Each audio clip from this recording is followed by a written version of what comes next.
దినవృత్తాంతాలు 24. యోవాషు ఏలన ఆరంభించినప్పుడు 7 సంవత్సరముల ఈడు కలవాడే యెరూషలేములో 40 ఏండ్లు ఏలెను. అతని తల్లి బయర్షెబా కాపురస్తురాలైన జిబ్యా యాజకుడైన యెహోయాదా బతికిన దినములన్నీయు యోవాషు యెహోవా దృష్టికి యథార్థంగా ప్రవర్తించెను. యెహోయాదా అతనికి 2 భార్యలను పెండ్లి చేసెను.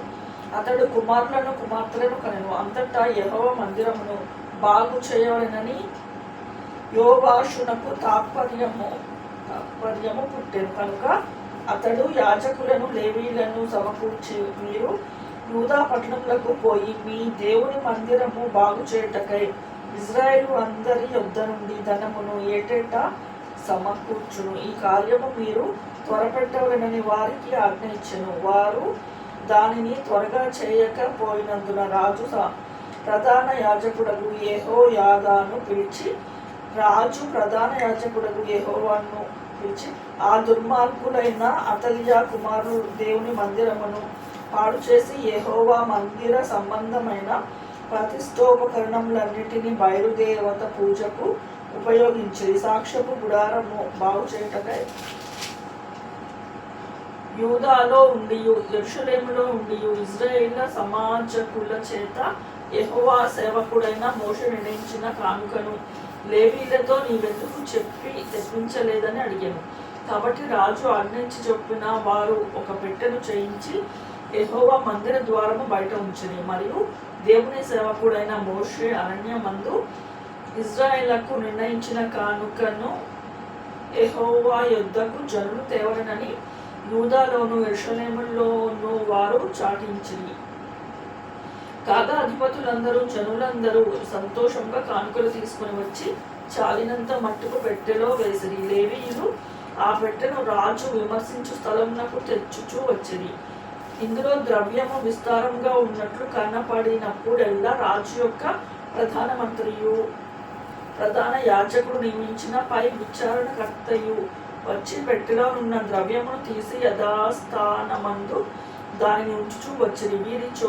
వారి చొప్పున పలుమారు చేయుట చేత విస్తారమైన ద్రవ్యము సమకూర్చబడిన. అప్పుడు రాజును యెహోయాదాయును యెహోవా మందిరపు పనిచేయు వారికి దానిని ఇచ్చి యెహోవా మందిరమును బాగు చేయుటకై కాసే వారిని వడ్ల వారిని యెహోవా మందిరమును బలపరుచుటకు ఇనుప పని ఇత్తడి పని చేయు వారిని కూలికి కుదుర్చిరి. ఇలాగున పనివారు పని జరిగింప సంపూర్తి చేసిరి. వారు దేవుని మందిరమును దాని యథాస్థితికి తెచ్చి దాన్ని బలపరిచిరి.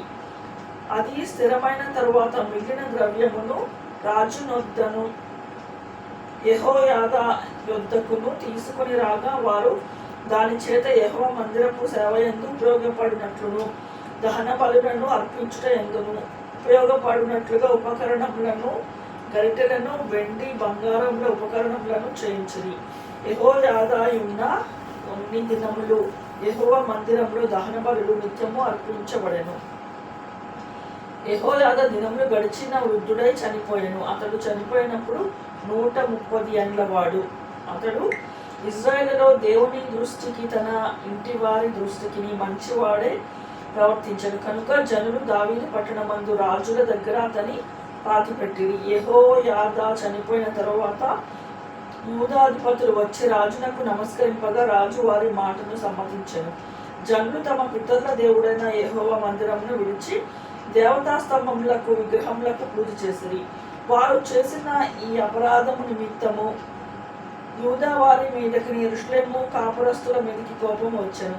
తన వైపునకు వారిని మళ్లించుటకై యెహోవా వారి యొద్దకు ప్రవక్తలకు పంపగా ఆ ప్రవక్తలు వారి మీద సాక్ష్యము పలికిరి. కానీ వారు చెవియొక్కక ఉండిరి. అప్పుడు దేవుని ఆత్మ యాజకుడకు యెహోయాదా కుమారుడైన జకర్యా మీదకి రాగా అతడు జనుల ఎదుట నిలవబడి, మీరెందుకు యెహోవాకు ఆజ్ఞలను మీరిచ్చుచున్నారు? మీరు వర్ధిల్లరు. మీరు యెహోవాను విసర్జించిరి కనుక ఆయన మిమ్మను విసర్జించి ఉన్నాడని దేవుడు సెలవిచ్చి ఉన్నాడని అనెను.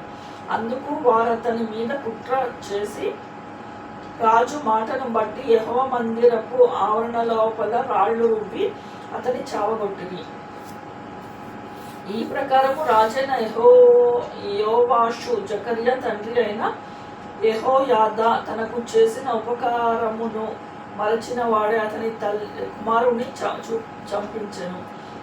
అతడు చనిపోయినప్పుడు యెహోవా దీనిని దృష్టించి దీనిని విచారణలోనికి తెచ్చునుగాక అనెను.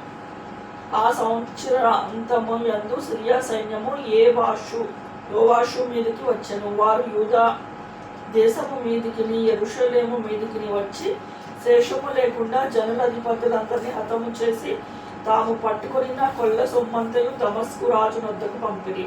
సిరియనులు చిన్న దండులో వచ్చినను యూదా వారు తమ పితరుల దేవుడైన యెహోవాను విసర్జించినందుకై యెహోవా వారి చేతికి అతి విస్తారమైన సైన్యమును అప్పగింపగా యోవాషుకు శిక్ష కలిగాను. వారు యోవాషును విడిచిపోయినప్పుడు అతని మిక్కిలి రోగియే ఉండెను. అప్పుడు యాజకుడైన యెహోయాద కుమారుల ప్రాణ హత్య దోషము నిమిత్తము అతని సేవకులు అతని మీద కుట్ర చేసి అతడు పడక మీద ఉండగా అతని చంపిరి.